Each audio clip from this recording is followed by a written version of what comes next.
بسم اللہ الرحمن الرحیم۔ اللہ پر بھروسہ اور دنیا کی مایوسیاں۔ کئی بار ہم دوسرے لوگوں کے الفاظ یا رویوں کی وجہ سے مایوس ہو جاتے ہیں۔ لوگ ہمیں کبھی یہ احساس دلاتے ہیں کہ ہم ناکام ہیں، ہمارے خواب بے معنی ہیں یا ہمارے مقاصد حاصل نہیں ہو سکتے، مگر ہمیں یہ یاد رکھنا چاہیے کہ ہمارا نصیب لوگوں کے ہاتھ میں نہیں ہے، وہ ہمارے مالک نہیں ہے اور نہ ہی وہ ہمارے رازق ہیں۔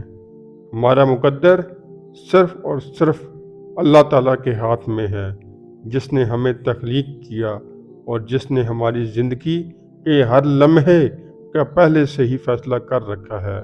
قرآن میں اللہ تعالیٰ فرماتے ہیں، اے لوگو، اللہ کے سوا کسی کو تمہارا ولی نہ بناؤں اور نہ ہی مددگار۔ یہ ہمیں یاد دلاتا ہے کہ اللہ ہی ہمارا حقیقی سرپرست اور مددگار ہے۔ ہمیں اس بات کا یقین رکھنا چاہیے کہ صرف اللہ ہی ہے جو ہمارے لیے آسانیاں پیدا کر سکتا ہے اور جس نے ہم سے خود آسانیوں کا وعدہ کیا ہے۔ حضرت یعقوب علیہ السلام کی کہانی ہمیں اس بات کا سبق دیتی ہے کہ اللہ پر بھروسہ رکھنا کبھی ہمیں مایوس نہیں کرتا۔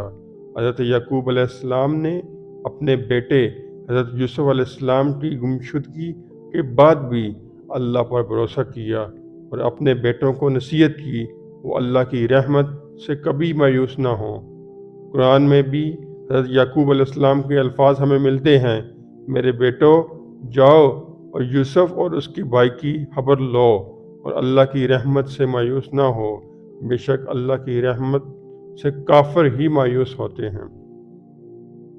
ہمیں بھی اس بات کا یقین رکھنا چاہیے کہ اللہ نے ہمارے لیے جو کچھ طے کیا ہے وہی ہمارے لیے بہتر ہے۔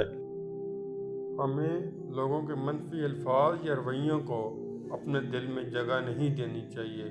ہمارے خواب، ہماری امیدیں اور ہمارے مقاصد اللہ کی مرضی سے ہی پورے ہو سکتے ہیں، نہ کہ لوگوں کی رائے یا اعتراضات سے۔ امید ہے کہ یہ پیغام آپ کو اللہ پر بھروسہ کرنے اور لوگوں کی مایوسیوں سے بچنے کی ترغیب دے گا۔